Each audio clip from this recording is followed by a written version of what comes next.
अरे खुदा तुमको बनाया उम्मत का निगहबान खुदा तुमको बनाया उम्मत का निगहबान खुदा तुमको बनाया या रब मेरे आँखों में समा जाए मदीना या रब मेरे आँखों में समा जाए मदीना मुद्दत से मेरा दिल में तमन्नाए मदीना मुद्दत से मेरा दिल में तमन्नाए मदीना तलवार बकट हो के नकल मैदान यासीर तलवार बकट हो के नकल मैदान यासीर दुश्मन के मुकाबिल तू लगा नारे तकबीर दुश्मन के मुकाबिल तू लगा नारे तकबीर हम नारे तकबीर से दुनिया को हिला दे हम नारे तकबीर से दुनिया को हिला दे मिल्लत की हिफाजत के लिए जाने लुआ दे मिल्लत की हिफाजत के लिए जाने लुआ दे हम खालिद दर्रार की अज़मत का निशा है हम खालिद दर्रार की अज़मत का निशा है हम कासिम महमूद की गैरत का बया है हम कासिम महमूद की गैरत का बया है ला इलाहा इल्लल्लाह ला इलाहा इल्लल्लाह ला इलाहा इल्लल्लाह ला इलाहा इल्लल्लाह ला इलाहा इल्लल्लाह ला इलाहा इल्लल्लाह ला इलाहा इल्लल्लाह मुहम्मदुर रसूलुल्लाह सल्लल्लाहु अलैहि वसल्लम। अल्हम्दुलिल्लाह ঐতিহ্যবাহী ফেনী জেলাধীন আলিমউদ্দিন রাস্তার মাথা আল মাদ্রাসাতুল মাক্কিয়া পরিচালিত আজকের এই বার্ষিক মাহফিলের সম্মানিত প্রধান অতিথি সভাপতি মঞ্চে উপবিষ্ট হযরত উলামায়ে কেরাম আমার সামনে বসা আমার বাবার বয়সী মুরব্বীরা আমার বয়সী যুবক ভাইয়েরা স্নেহের ছাত্র ভাইয়েরা পর্দার আড়ালে শ্রবণকৃত মা ও বোনেরা আল্লাহ পাক রব্বুল আলামিনের দরবারে লক্ষ কোটি শুকরিয়া যে মহান রব্বুল আলামিন আমাদেরকে এই ফিতনা ফাসাদের জামানায় বিভিন্ন মানুষ থেকে যাচাই বাছাই করা আল্লাহ পাক রব্বুল আলামিনে কনকনে শীতের মধ্যে আমাদেরকে কোরআনের বাগানে বসিয়া আল্লাহর রাসূলের বাগানে বসিয়া আল্লাহর রাসূলের মজলিসের মধ্যে বসিয়া কিছু কথা বলবার এবং শুনবার তৌফিক দান করেছেন। এই জন্য সবাই মন খুলে প্রাণ খুলে একবার রব্বে কারিমের দরবারে শুকরিয়া আদায় করি আলহামদুলিল্লাহ। আপনারা যে এখানে বসে রয়েছেন আপনারা কি লসে আছেন? যারা বাহিরে ঘোরাঘুরি করতেছে তারা মনে হয় অনেক লাভে আছে, আপনারা লসে আছেন না। আল্লাহ রাসূল বলেন যে ব্যক্তি আল্লাহ ও তার রাসূলের কথা মজলিসের মধ্যে বসলো আল্লাহ তার জিন্দেগীর সমস্ত গুনাহ মাফ করে সুবহানাল্লাহ। কেননা আল্লাহ পাক আমাদেরকে কথা বলার শক্তি দান করেছেন। এই কথা বলার শক্তিটা আল্লাহ পাক অন্য কাউকে দান করেন নাই, শুধু মানুষকে দান করেছেন, আমাদেরকে দান করেছেন। আর এই কথাটা যদি আল্লাহ ও তার রাসূলের কথা হয় তাহলে কতই ভালো হয়। আল্লাহ রাসূল বলেন যে ব্যক্তি আল্লাহ ও তার রাসূলের কথার মজলিসের মধ্যে বসলো সওয়াবের নিয়তে বসে নাই, ওয়াজ শোনার নিয়তে বসে নাই, আল্লাহ পাক তারপরে তার জিন্দেগীর সমস্ত গুনাহ মাফ করে দেন। বলেন না সুবহানাল্লাহ। আল্লাহ পাক কত দয়ালু। এই যে একবার আমরা সুবহানাল্লাহ বললাম, একবার সুবহানাল্লাহ বলার দ্বারা আল্লাহ পাক বান্দার জন্য জান্নাতে একটা গাছ তৈরি করে। বলেন না সুবহানাল্লাহ। আল্লাহ রাসূল বলেন সুবহানাল্লাহি নিসফুল মিজান আলহামদুলিল্লাহি তামলাউন আও তামলান।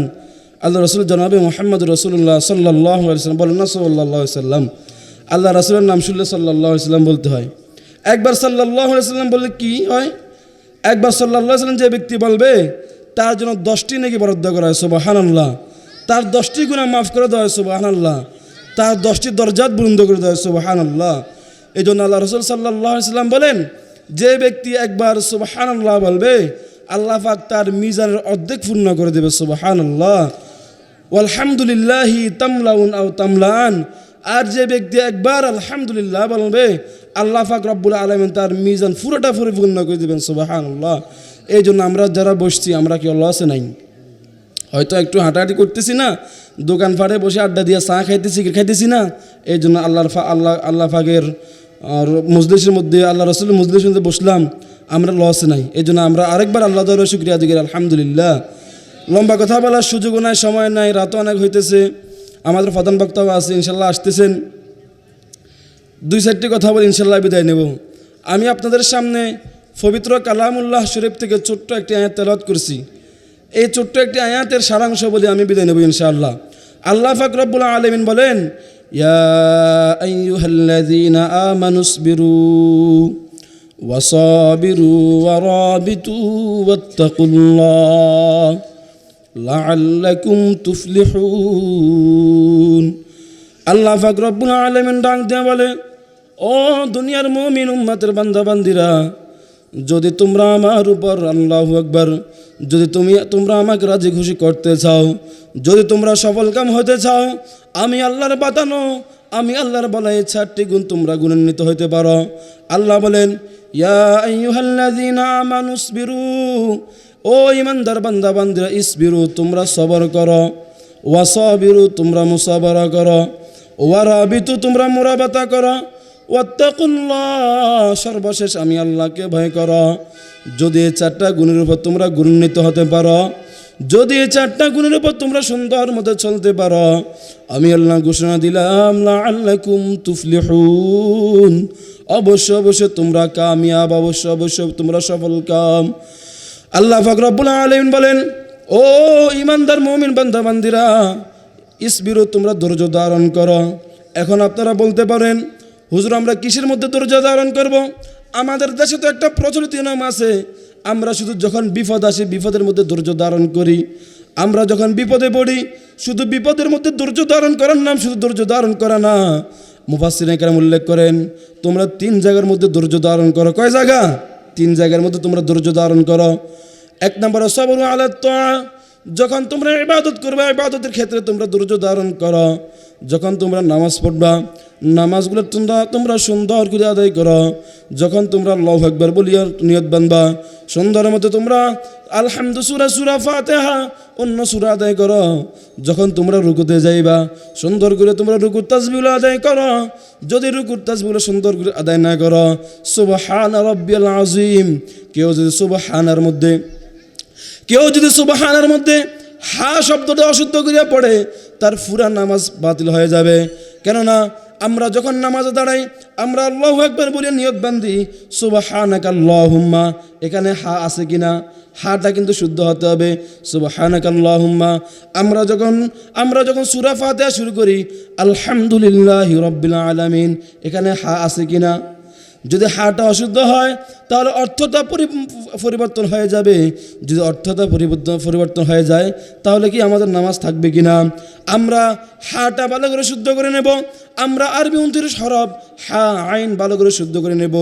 আমরা যখন সিজদায় যাই, সুবহানা রাব্বিয়াল আ'লা, আমরা যদি হাটা শুদ্ধ না হয়, আমাদের সিজদার তাসবিহ ভুল, রুকুর তাসবিহ ভুল, সূরা ফাতিহা ভুল, সবগুলা ভুল, তাহলে আমরা ভুলের উপর থাকিয়া নামাজ আদায় করতেছি। যদি আমরা কিয়ামত পর্যন্ত ভুলের উপর থাকিয়া নামাজ আদায় করি, আমাদের নামাজটা কবুল হবে না। আল্লাহ পাক রব্বুল আলামিন বলেন, ও বান্দা বান্দিরা, তোমরা ধৈর্য সহকারে নামাজ আদায় করো, তোমরা ধৈর্য সহকারে রমজানের রোজাগুলো আদায় করো। সামনে রমজান আসতেছে, আমরা ধৈর্য সহকারে রমজানের রোজাগুলো আদায় করব। বলে হুজুর ধৈর্য সহকারে কেমনে রমজানের রোজা আদায় করব? আপনারা যদি ইচ্ছা করেন তাহলে খানা সামনে খাইতে পারেন, কিন্তু না, আমি আমার আল্লাহকে ভয় করিয়া ধৈর্য ধারণ করিয়া ইফতারের সময় পর্যন্ত অপেক্ষা করিয়া এই ধৈর্য ধারণ করিয়া রোজাটা পূর্ণ করেছেন। এই জন্য আল্লাহ পাক রব্বুল আলামিন বলেন, তোমরা ধৈর্য ধারণ করিয়া নামাজ পড়ো, তোমরা ধৈর্য ধারণ করিয়া রোজা রাখো, তোমরা ধৈর্য ধারণ করিয়া হজ করো, তোমরা ধৈর্য ধারণ করিয়া যাকাত আদায় করো। যে ব্যক্তি ধৈর্য ধারণ করিয়া সবগুলো করতে পারে, আল্লাহ পাক রব্বুল আলামিন বলেন, লাআল্লাকুম তুফলিহুন, অবশ্যই তোমরা কামিয়াব, অবশ্যই তোমরা সফল কাম। মুফাসসিরিনে কেরাম বলেন, ও মুসলমান মুমিন বান্দা বান্দিরা, ইসবিরু তোমরা সবর করো, ধৈর্য ধারণ করো। তিনটা বিষয়ের উপর ধৈর্য ধারণ করবা। এক নম্বরে সবরু আলা তাআ, দুই নম্বরে সবরু ফিল মাসিয়া, তোমরা গুনাহের কাছ থেকে নিজেকে বাঁচানোর ব্যাপারে ধৈর্য ধারণ করো। যখন তোমার সামনে কোনো একটা গুনার কাজ চলে আসছে, তুমি ইচ্ছা করলে গুনার থেকে বাঁচতে পারো, তুমি ধৈর্য ধারণ করে গুনাহ থেকে বাঁচতেছ। যখন তোমার সামনে কোনো বেগানা নারী হাঁটতেছে, বেগানা নারী তোমার সামনে দিয়ে যাইতেছে, তুমি ইচ্ছা করলে বেগানা নারীর দিকে না তাকাইয়া থাকতে পারো, তুমি ধৈর্য ধারণ করো, বেগানার দিকে তাকাও নাই। তুমি ইচ্ছা করলে সুদ খাইতে পারো, তুমি সুদ খাও নাই। তুমি ইচ্ছা করলে ঘুষ খাইতে পারো, তুমি ঘুষ খাও নাই। তুমি ইচ্ছা করলে চুরি করতে পারো, তুমি চুরি করো নাই। তুমি আল্লাহর উপর ধৈর্য ধারণ করিয়া গুনাহের থেকে নিজেকে বাঁচিয়ে রাখছ। আল্লাহ পাক বলেন, ও দুনিয়ার মুমিন উম্মতের বান্দা বান্দিরা, তোমরা যদি নিজেকে ধৈর্য ধারণ করিয়া গুনাহের কাছ থেকে নিজেকে বাঁচাইতে পারো, আমি আল্লাহ ঘোষণা দিলাম লাআল্লাকুম তুফলিহুন, অবশ্য অবশ্যই তোমরা কামিয়াব, অবশ্য অবশ্যই তোমরা সফল কাম। আমি আপনাদেরকে একটা ছোট্ট একটা ঘটনা বলে বিদায় নিতেছি। বাদশা জালেম কিফিল নামে একজন বাদশা ছিল। জালেম কিফিল নামে একজন জালেমের ঘটনা আপনাদেরকে আমি শোনাই। কিফিল নামক জালেম থেকে একবার একজন মহিলা কিছু টাকা ধার দিয়েছে। টাকা, ওই মহিলা ডাক দিয়ে বলো, কিফিল আমাকে কিছু টাকা ধার দাও, আমি অমুক তারিখে তোমাকে দিয়ে দিব। কিফিল নামে এক জালেম ডাক দিয়ে বলে, ও মহিলা, আমি তোমাকে টাকা ধার দিতে পারি, ঠিক আছে, কিন্তু শর্ত হলো তুমি আমার সাথে খারাপ কাজ করতে হবে, অন্যায় কাজ করতে হবে। বলেন না নাউজুবিল্লাহ। মহিলা ডাক দিয়ে বলে, ও কিফিল, আমি এমন বিপদে পড়ছি, তোমার সাথে খারাপ কাজ করে হলেও আমি তোমার থেকে টাকা ধার নিতে হবে। মহিলা বলে, আমাকে টাকা দাও, আমি তোমার থেকে টাকা ধার নিব, সময় মতো আসিয়া তোমার সাথে আমি খারাপ কাজ লিপ্ত হব। কিফিল নামক জালেম ও মহিলাকে কিছু টাকা ধার দিয়ে দিল। মহিলা টাকাগুলো নিয়ে চলে গেল, তার প্রয়োজন সারলো। মহিলা তারিখ মতো আসলো কিফিল নামক জালেমের কাছে। সংক্ষিপ্ত করে বলতেছি, মহিলা কিফিল নামক জালেমের কাছে তারিখ মতো আসিয়া বলে, ও কিফিল, তোমার থেকে আমি কিছু টাকা ধার নিয়েছিলাম, এখন তুমি আমাকে শর্ত দিছিলা টাকা ধার দিলে তোমার সাথে আমি খারাপ কাজ করতে হবে। তোমার তারিখ মতো আমি চলে আসছি, এখন তুমি আমার সাথে যা ইচ্ছা তাই করতে পারো।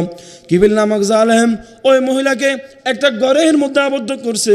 ঘরের মধ্যে আবদ্ধ করিয়া একটা রুমের মধ্যে আবদ্ধ করছে।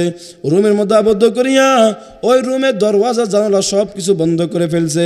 আহা, কিফিল নামক জালেম বুঝতেছে দুনিয়ার কেউ তো দেখতেছে না, কিন্তু একমাত্র দেখতেছে তিনি কে?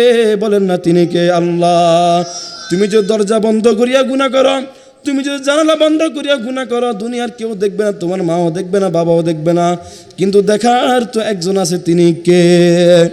বলতেছিলাম ও মুরব্বী বাবারা, ও যুবক ভাইরা, একটু খেয়াল করে শুনুন। বলতেছিলাম কিফিল নামক জালেম ওই মহিলাকে একটা রুমের মধ্যে বান্ধার পরে ওই মহিলা তার দিকে তাকাইয়া দেখে ওই মহিলা কান্না করতেছে। কিফিল নামক জালেম ডাক দিয়ে বলে, মহিলা, তোমাকে তো আমি টাকা ধার দেওয়ার সময় বলছি আমার সাথে এমন করতে হবে, তাহলে এখন কান্না করতেছে কেন?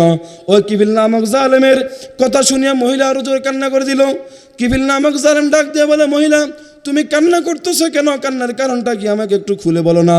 কিফিল নামক জালেম যখন এই কথা বললো, কিফিল নামক জালেম বলে, মহিলা, তুমি কি আমার ভয়ে কান্না করতেছো নাকি? কিফিল নামক জালেম যখন এই কথা বললো, মহিলা ডাক দিয়ে বলে, ও কিফিল, তোমার ভয়ে আমি কান্না করতেছি না, আমি আল্লাহর ভয়ে কান্না করতেছি। কারণ আমি আমার শরীরে কখনো গুনার দাগ লাগাই নাই, আমার শরীরকে কখনো অপবিত্র হইতে দিই নাই, আমি আমার শরীরে কখনো জানার দাগ লাগাই নাই। আজকে তুমি আমার সাথে খারাপ কাজ করতেছ, আজকে রাত্রে যদি আমি মারা যাই, আমার আল্লাহ পাকের দরবারে আমি কি আমল নিয়ে হাজির হব? আমার আল্লাহ পাক যখন আমার আমল নামাটা দেখবে কিফিল নামক জালেম আমার সাথে শেষ একটা খারাপ কাজ করেছে, আমার আমল নামার মধ্যে জেনার গুনাহ, আমি আল্লাহ পাকের সামনে শেষ আমল জেনার গুনাহ নিয়ে কেমনে দাঁড়াইবো? এই জন্য আমি কান্না করতেছি। কিফিল নামক জালেম ভাবতেছে, হায় রে, জীবনে তো অনেক মহিলার জীবনের ইজ্জত নষ্ট করছি, অনেক মহিলার যৌবন নষ্ট করছি, অনেক মহিলার ইজ্জত নষ্ট করছি, অনেক ডাকাতি খুন খারাপি করছি, আজকে মহিলাকে আমি যদি ছাড়িয়ে দিই তাহলে আমার তো কোনো সমস্যা হবে না। কিফিল নামক জালেম ওই মহিলাকে বলে, ও মহিলা, যাও, আমি তোমার সাথে খারাপ কাজ করব না, আমি তোমাকে ছেড়ে দিলাম। ওই মহিলা কিফিল নামক জালেমের এই কথা শুনে বাড়িতে চলে গেল। ঘটনাক্রমে ও যুবক ভাইয়ের একটু লক্ষ্য করুন, ঘটনাক্রমে ওই কিফিল নামক জালেম ওই রাত্রে মারা গেল। কিফিল নামক জালেম ওই রাত্রে মারা গেল। যখন কিফিল নামক জালেম মারা গেল, এলাকাবাসী সবাই খুশি হয়ে গেল। এই কিফিল নামক জালেমটা মারা গেছে, সবাই খুশি, সবাই দলে দলে কিফিল নামক জালেমকে দেখতে যাবে। সকাল যখন হইল, সবাই গ্রামের মধ্যে ছুটল, কিফিল নামক জালেমটা মারা গেছে, কিফিল নামক জালেমটা মারা গেছে, ভালো হয়েছে। সবাই কিফিল নামক জালেমকে দেখতে যাইতেছে, যে জালেমটা মারা গেছে, ভালো হয়েছে, ভালো হয়েছে। সবাই মিছিল করতে করতে ওই কিফিল নামক জালেমকে দেখতে যাইতেছে। কিন্তু কিফিল নামক জালেমের কাছে গিয়া কি একটা অবস্থা দেখতো আল্লাহ পাকের, কি নীলা খেলা। কিফিল নামক জালেমের ঘরের দরওয়াজার সুগারের মধ্যে একটা লেখা ভাসে উঠল, কদ গফরাল্লাহুল কিফিল, কদ গফরাল্লাহুল কিফিল। আল্লাহ ডাক দিয়ে বলুন, গ্রামবাসী তোমরা কিফিলকে গালি দিও না, তোমরা কিফিলকে গালি দিও না। কিফিল যদিও সারা জিন্দগিতে গুনাহ করছে, কিফিল যদিও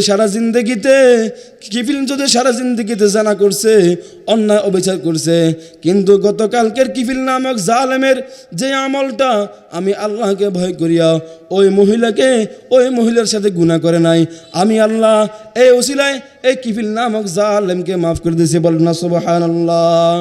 এই জন্য যুবক ভাইদেরকে বলবো, ও যুবক ভাইরাও, পর্দার আড়ালে মা বোনেরা, আমরা যখন রাত্রে হয়ে যায়, আমরা ঘরের মধ্যে ঢুকিয়া, লেফের নিচে ঢুকিয়া, কম্বলের নিচে ঢুকিয়া, মোবাইলটা হাতে নিয়া যখন আমরা আল্লাহু আকবার উলঙ্গ ছবি দেখি, আমরা যখন নাচ গান দেখি, আমরা যখন নর্তকী দেখি, তখন একটু ভাবিয়েন, আহারে দুনিয়ার আমার মাও আমাকে দেখতেছে না, আমার বাবাও আমাকে দেখতেছে না, আমার ভাই বন্ধু কেউ আমাকে দেখতেছে না, কিন্তু যিনি দেখা তিনি তো দেখতেছে। বলেন না তিনি কে? আরো জোরে বলেন না তিনি কে? আল্লাহ। अल्लाह अल्लाह क्या मुबारक नाम है, अल्लाह अल्लाह मुमिनों का काम है, अल्लाह अल्लाह अल्लाह अल्लाह क्या मुबारक नाम है, अल्लाह अल्लाह आशिकों का काम है। এই জন্য পর্দার আড়ালে মা বোনদের কাছে বলবো, যুবক ভাইদেরকে বলবো, আপনাদের হাতে পায়ে ধরি আপনাদেরকে বলিয়া যাই, যখন আপনি গুনাহ করতে মন চাইবে, যখন আপনার গুনাহটা অন্তরের মধ্যে আসবে, যখন গুনাহ তাড়না বাড়বে, তখন একটা কথা আপনি ভাববেন, আহারে দুনিয়ার কেউ তো দেখতেছে না, কিন্তু আমাকে তো আমার আল্লাহ দেখতেছে। গুনাহটা করবো আমার মায়ের সামনে, আমি ভয়ে গুনাহ করতে পারি না, বাবার সামনে ভয়ে গুনাহ করতে পারি না, আমি আমার উস্তাদের সামনে ভয়ে গুনাহ করতে পারি না, কিন্তু যিনি আমাকে সৃষ্টি করেছে, যিনি আমাকে সুন্দর দুইটা চক্ষু দান করেছে, যিনি আমাকে সুন্দর দুইটা কান দান করেছে, যিনি আমাকে সুন্দর দুইটা হাত দান করেছে, আহা আমি তার সামনে কেমনে গুনাহ করতেছি, এই জিনিসটা যদি আমরা ভাবি, তাহলে কি আমরা কখনো গুনাহ করতে পারবো? বলেন না। ও যুবক ভাইরা, তুমি যে চোখ দিয়ে গুনাহ করতেছ, আল্লাহ ডাক দিয়ে বলে, ও বান্দা, তোমার যদি আমি চোখগুলা না দিতাম তুমি কেমনে গুনাহ করতা, তোমাকে যদি আমি হাতগুলা না দিতাম তুমি কেমনে গুনাহ করতা, তোমাকে যদি আমি পাগুলা না দিতাম তুমি কেমনে গুনাহ করতা। আমরা যদি আল্লাহ পাক যদি ডাক দিয়ে বলে, ও চক্ষু আমার বান্দা এখন ঘুমাইতেছে, ঘুমানো থেকে উঠার পরে আমার বান্দার চক্ষুগুলা খুলিও না, আমার আল্লাহ যদি তোমার চক্ষুগুলা 1 ঘন্টার জন্য বন্ধ করে দেয়, আমরা কি বাঁচার সম্ভব হবে? বলেন না, সম্ভব হবে না। এই জন্য আল্লাহ পাক ডাক দিয়ে বলেন, ও দুনিয়ার মুমিন বান্দা বান্দিরা, আমি আল্লাহকে ভয় করো। যদি আমি আল্লাহকে ভয় করার মতো করতে পারো, আমি আল্লাহ ঘোষণা দিলাম, লাআল্লাকুম তুফলিহুন, অবশ্যই অবশ্যই তোমরা কামিয়াব, অবশ্যই অবশ্যই তোমরা সফল কাম। সময় তো হাজিরিন, আমাদের পরে ওয়াইজ চলে আসছে, অল্প কিছুক্ষণ কথা বলবে, এরপরে ইনশাআল্লাহ প্রধান বক্তা আসবে। আপনারা বিরক্ত হবেন না, প্রধান বক্তা আসি ইনশাআল্লাহ আপনাদেরকে মনোমুগ্ধকর বয়ান শোনাবেন, এরপরে দোয়া হবে, দোয়া শেষ করে আমরা ইনশাআল্লাহ মাহফিল থেকে বিদায় নেব। আসসালামু আলাইকুম ওয়া রাহমাতুল্লাহি ওয়া বারাকাতুহু।